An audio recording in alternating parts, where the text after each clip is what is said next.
Hi and welcome everyone to this day one total beginner Pilates journey. If you haven't tried Pilates before, but you really want it, this is exactly what you need. We'll go through 7 days of Pilates classes, small ones so you can manage them.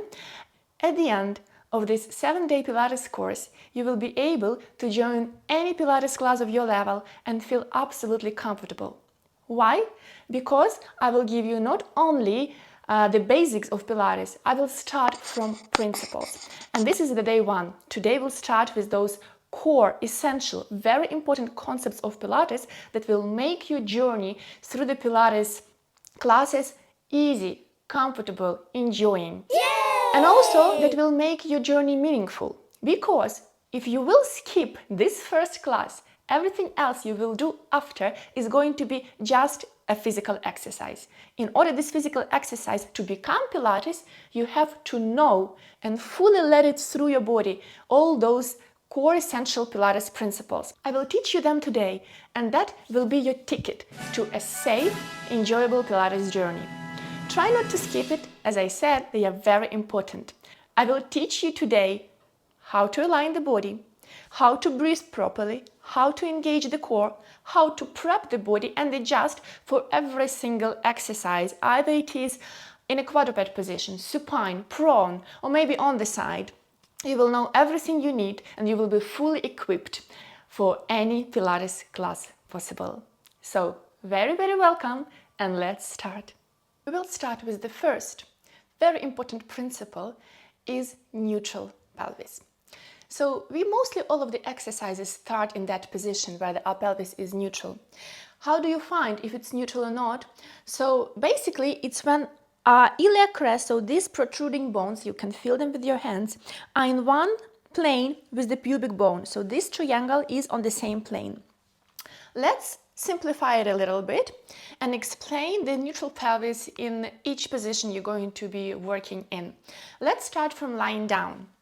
So when you lie down on the mat, bend the knees, set them on the comfortable distance from the pelvis, and maybe on the distance of 1 fifth between the knees and the feet, that is actually the distance between your sit bones. And then try to relax the shoulders down, try to relax the back ribs down, feel all the back ribs down on the mat. Inhale, exhale, melt the ribs down. And let's say you're going to start the exercise in supine position like that, but before you start, you need to find the neutral pelvis. How you do that?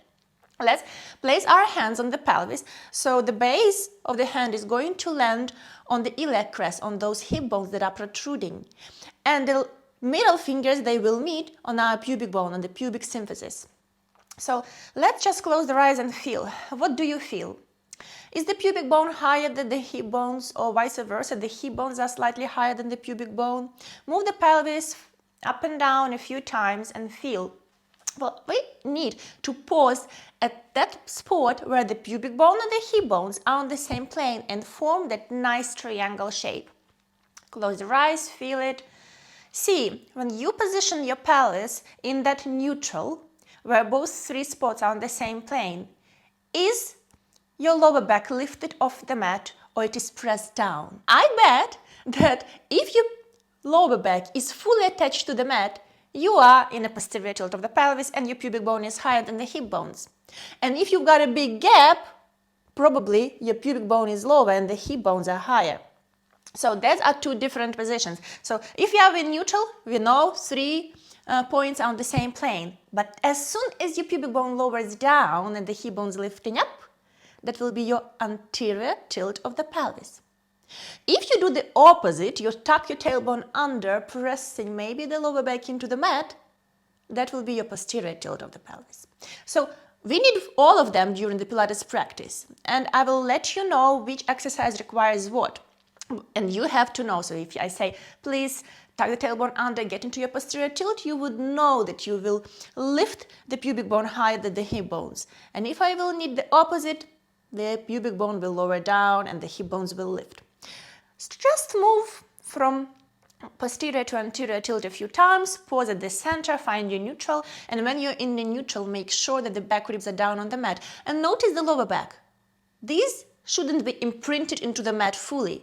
That probably has some distance even from the mat. or maybe just slightly touching. So there should be absolutely neutral position. That's where we start. Now, what about the neutral pelvis in all other positions? For example, if you're standing or kneeling, let's see. So you will get up, you'll get on the knees, or stand up fully, pick your option. So once we are kneeling, the situation is absolutely the same. We aim for our pubic bone, pubic symphysis, and iliac crest, hip bones to be on the same plane. You can check that by placing the hands on the pelvis the same way in triangle shape. But also think of the pelvis as if it is a bucket with water. So if your pelvis is in neutral, the water stays still. But if you will push the pubic bone further behind you, dropping the hip bones forward, that will get your pelvis into the anterior tilt. So you see that little arch on my back? This is something that we see quite often among pregnant women. Their lower back is very tense because the vertebrae are stick to each other and they are under pressure. The belly is very heavy, yes, so that naturally protrude the front part forward and sticks the butt out. That is that something brings them pain, but we will talk about it later. Let's consider the posterior tilt of the pelvis. So that will be the quite opposite. The pubic bone is going to be forward and the hip bones a little bit back. So you see that one, this point is a little bit further than this one. We are in a posterior tilt of the pelvis. If we are here with the bucket of water, the water will spill backwards. If we are in anterior tilt of the pelvis, the water will spill forward. We need something in between in order to keep that water nice and stable.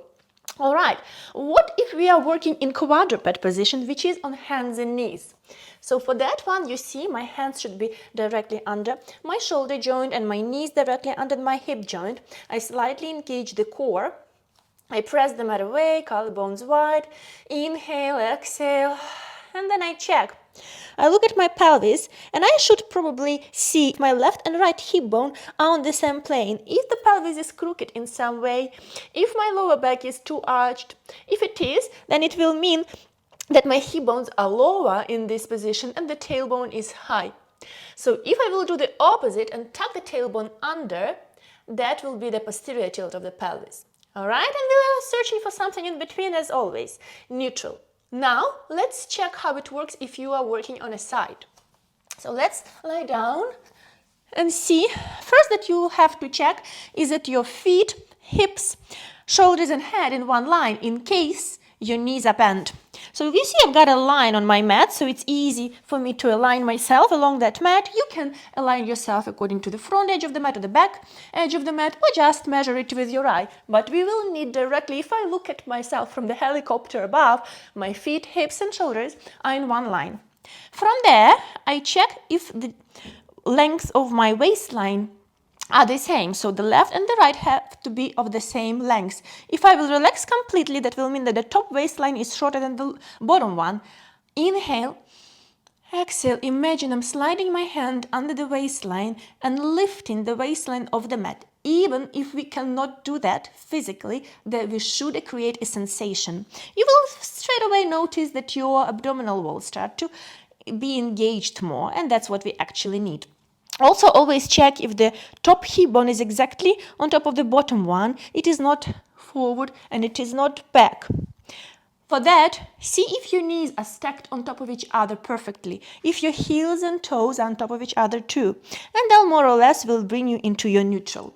Same thing if your knees are straight. Try to align yourself in one line from your feet, from your knees, hips and shoulders. Try to find a neutral. And when you will start to work, you might notice that you can lose that position.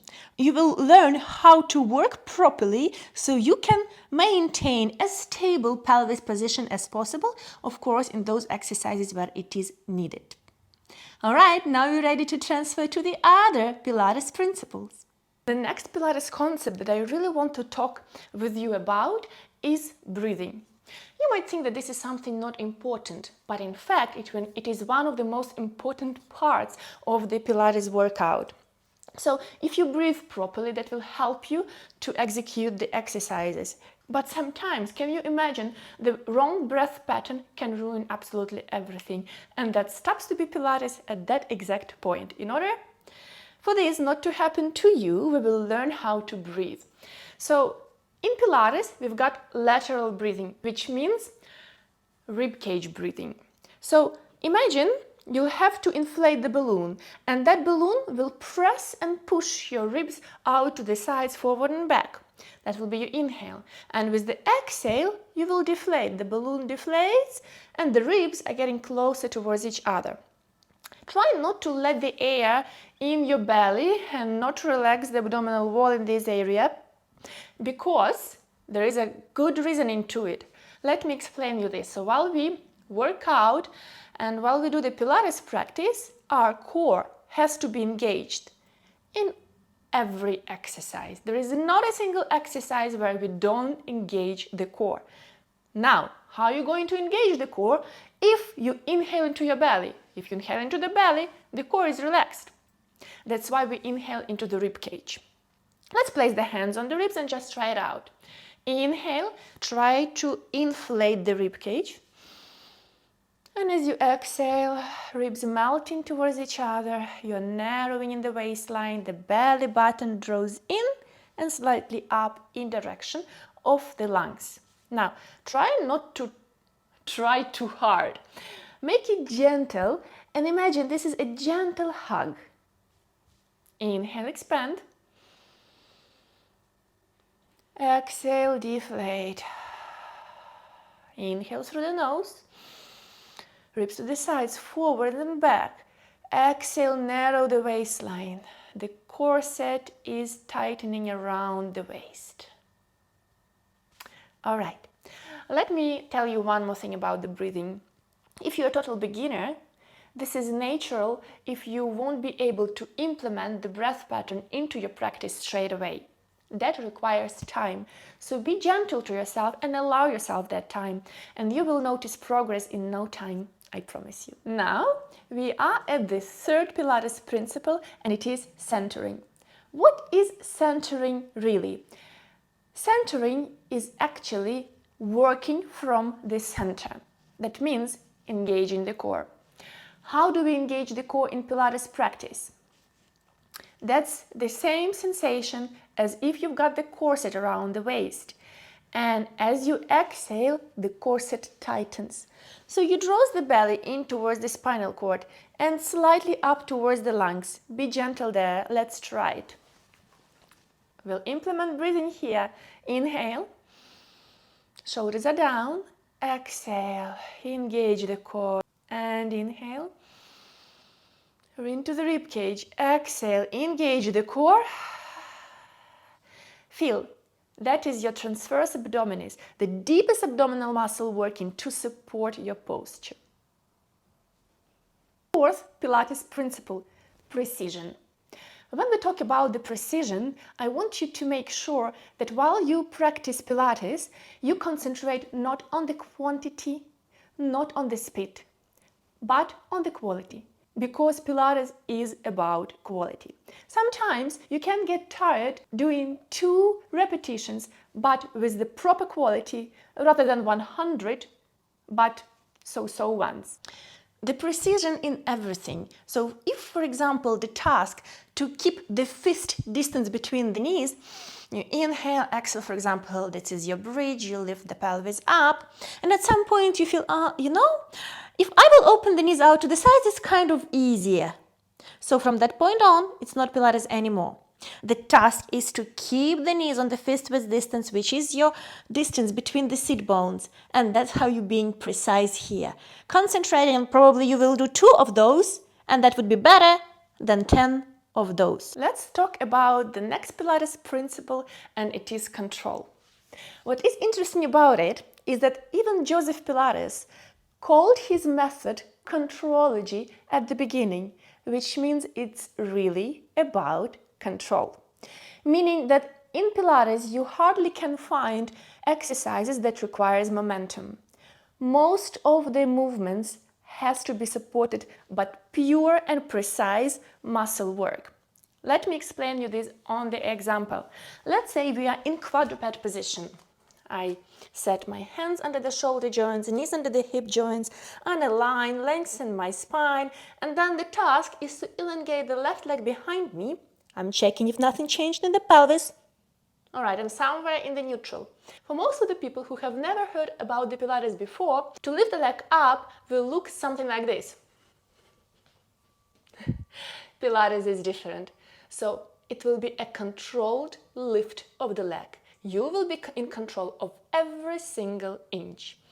Inhale, engage the core, centering, precision, breath. Exhale, through the mouth. Inhale, into the rib cage. Exhale. When I'm lifting my leg, I don't have any momentum, I don't have any kicks. I am lifting it using the muscle power. One of the favorite Pilates principles, it is flow. So flow is the ability to connect the exercises, is the ability to transfer from one exercise to the other with finesse, with grace, with elegance. It's something that helps you to smooth the edges between the exercises and make your Pilates practice not only feel good, but also look beautiful. Good news about that, as soon as you start to implement all other principles that we've talked about before, you will be able to smoothly transition to the last principle and connect everything into a beautiful flow. So, that is it. Make sure you will go through all those principles a few times. You'll memorize, let your body some understanding of what is going to happen on the mat tomorrow, and I'll meet you for the warm-up series for the second day.